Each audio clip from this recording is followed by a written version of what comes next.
മ്ലാവിറച്ചി കഴിച്ചതിന്റെ പേരിൽ forest arrest ചെയ്ത യുവാക്കളെ ശാസ്ത്രീയ പരിശോധനയുടെ വെളിച്ചത്തിൽ അവർ കഴിച്ചത് മ്ലാവിറച്ചി അല്ല എന്ന് കണ്ടെത്തിയതോടെ കഴിഞ്ഞ ദിവസം വെറുതെ വിട്ടിരുന്നു.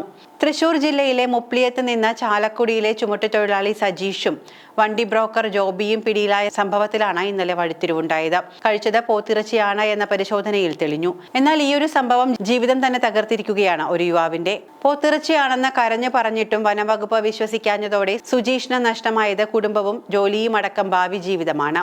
കേസിൽ രണ്ടാം പ്രതിയായ സുജീഷിനാണ് ജോലി നഷ്ടപ്പെട്ടതിന് പിന്നാലെ കുടുംബവും നഷ്ടമായത്. കേസ് വന്നതോടെ സുജീഷിന്റെ ഭാര്യ പിണങ്ങിപ്പോയിരുന്നു. ഇപ്പോഴിതാ ഒരു ഭാര്യ വിവാഹമോചന കേസും കൊടുത്തിരിക്കുകയാണ്.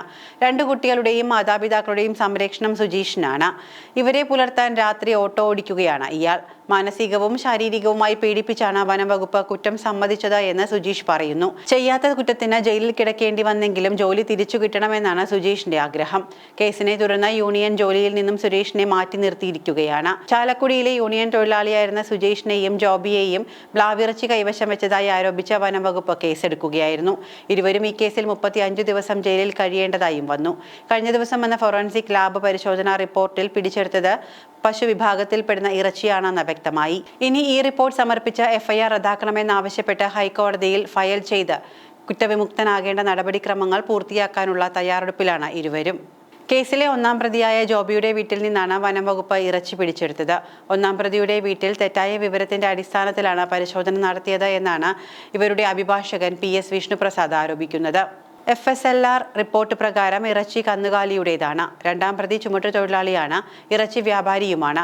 പ്രതികളെ മർദ്ദിച്ചാണ് കുറ്റസമ്മത മൊഴി എടുത്തത് എന്നും ഫോറസ്റ്റുകാരുടെ ഭീഷണിക്ക് വഴങ്ങിയാണ് പ്രതികൾ കുറ്റം സമ്മതിച്ചത് എന്നും അഭിഭാഷകൻ ആരോപിച്ചു. 1ഉം 2ഉം പ്രതികൾ സമാന കേസുകളിൽ മറ്റു പ്രതികളല്ല.